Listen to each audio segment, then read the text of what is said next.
Do we want to do it? Yeah, let's go ahead and do the other one. Why not? Yeah. Don't break nothing. No promises. All right. Actually, you can read this one. I'll read this one. This is from our Why Do People Care About Anime? Yeah, episode. Why Do People Care About? So that's our most recent anime, or our most recent episode. Go watch that. Yes, go watch it. Link will be in up here as well.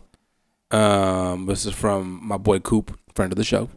Friend of the show. So, why do people care about anime? The comment is, I don't think asking if anime has peaked in the same way as action movies or genres of music have peaked is a fair correlation, not only because I don't think these subjects have peaked, but also because reducing anime to a genre misses the mark. The better comparison is, has animation peaked the way books have peaked? To which the answer is no, because there isn't a peak. At best, there's an uppermost tier which can theoretically be reached an infinite number of times through the right skills, innovative tools, and abundance of human creativity. If we see a definitive peak in any creative medium, then it's a self-imposed one. Either we as individuals haven't explored enough, or the audience of a particular genre won't let the genre advance further because it steps outside the bounds of our expectations, and we inherently like to shuffle ideas into easily organized boxes. But there's a much bigger idea that I don't have time to explore here. That's typical Coop. You explored it though, Cooper. Yeah, right. So like the very first thing that came to my mind in that conversation or in that comment, and that's towards the end when it's talking about when he says like we like to shuffle ideas into easily organized boxes, and that audiences of a particular genre don't let it expand. I think about the isekai genre, like the isekai genre of anime specifically, which is the hey, you got hit by Truck-kun, now you're in a fantasy world. Like the genre is so there's literally, I mean, you think about it, there's literally limitless possibilities with what you can do with, hey, you've been killed and reincarnated in a different world. There's so many things you can do with that. And like there's been in the last 5-10 years, there've been some really innovative takes on the genre. Like you think about ReZero. Yes. Think about Reincarnated as a Slime is really fun.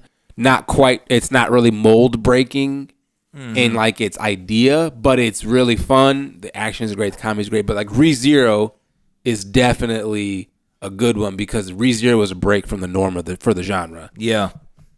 Without a doubt. And it's like, I don't know. I don't remember isekai feeling that creepy. Like, you know what I mean? And like, it was dark. Like unexpectedly dark. Yeah. Which isekai usually isn't. Isekai is usually like more comedy, fantasy, adventure adjacent. Like so many classic ones nowadays. I mean, you've got Sword Art Online, which was what popularized isekai for a lot of folks. Yeah. Like 10 years ago. ReZero was currently blowing up. Yeah, that's like 10, 15 years ago when the first season of SAO came out. That's crazy. And that's what really, I mean, obviously a lot of folks, isekai was not new. There's been a lot of older isekais. You think about Dot Hack. Oh, yes. Some Dot older Hack. So you can think about some older ones, which were dope, but they don't have like that cult status that first season of SAO did because it was just so popular. Yeah. I think that, so that kind of that's my point. I think not necessarily a response to this because I think he's solid on everything he said. But the thing is a medium, a genre, a medium can only go as far as the biggest thing in that medium or that genre. And I think about right now, your thing getting the phone static. But right now, I think about, I never heard that before. It was like a microwave. I think about so I'm going to use this because it's what I can use as an analogy is music. And I think about how people look at Drake in music. And so it used to just be look at Drake and like rapping and R&B or whatever. But now it's like, it was at a point where people were cheering Drake on. Yeah. Because they realized, he can push the boundaries of where this goes. Right. He can do whatever he wants to do. He can hop on a reggaeton song. He's doing house music now. Yeah, he can do house music. But there we go, right? When he did the house album, he got hate for it. Yeah. And it was odd because it's like, well, don't you want your rappers, singers to be able to do house? Well, like, what is the issue here? Right. And some people, man, it's just not as good as like other house. It's not like K Tronada. It's not like, all these different folks. Yeah, right.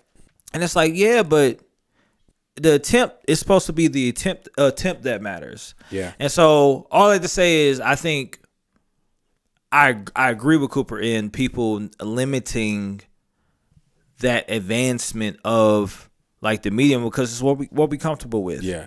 One, I think too, like you have. You'll need to continue on your personal device. Okay, that was creepy. Siri trying to get in on this. Yo, I'm about to take this off. I think part of that is it's not necessarily that the genre is limiting itself. Right.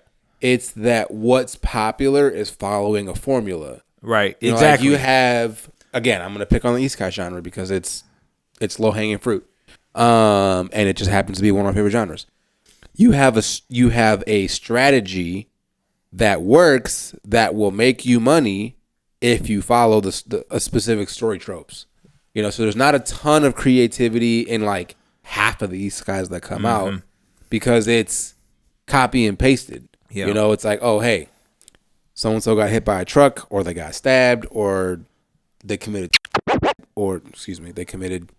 unaliving. They unalive themselves. What is that? We'll bleep that. Yeah, we'll bleep that because, YouTube algorithms. Right. So they have passed on to the next life in some way, shape, or form. And then from there, they wake up and they're either overpowered as hell.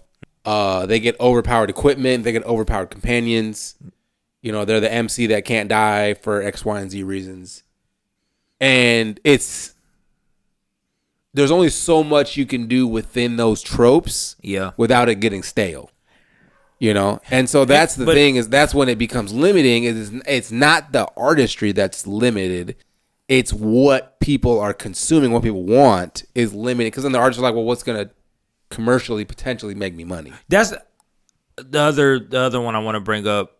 It's kind of like in shonen genre, right? I think about, again, this is the whole Jujutsu Kaisen thing. Yeah. Where Jujutsu Kaisen is like just, if you mix all the popular shonen that ever existed, you have that. But right. If you don't mix that, do you have, JJK? Like, do you have that? And is it successful? Yeah. Is it funny? Is it witty? Is the animation able to be as good? So it's hard. It's like the chicken or the egg kind of deal. But at the same time, we can't act like anime, like success pays zero part in anime. Right, for sure. Right, like that's the one thing I will push back is like art is definitely subjective, and it definitely is. You like what you like, I like what I like, but I think about Nikola Tesla, who great inventor, great ideas, all of that sort of stuff. He never saw success in his life during his lifetime. Died penniless. Right. But we took all those ideas and kind of, did what we did. And but everybody remembers the Ford brothers. Everybody remembers all these other people that exist. And we just have the Tesla name, what I mean, for this electric car. But outside of that, no glory, no, his family didn't have money or anything like that. No glory. So I think my concern, is that you can't get away from the need for success, especially with what we hear about all of the crazy stuff going on, these anime, these companies and what they're doing with the workers and how it's looking weird and grim. It's like slave labor sometimes. Right. And they do that. They're penny pinching already just so that they can make an extreme profit.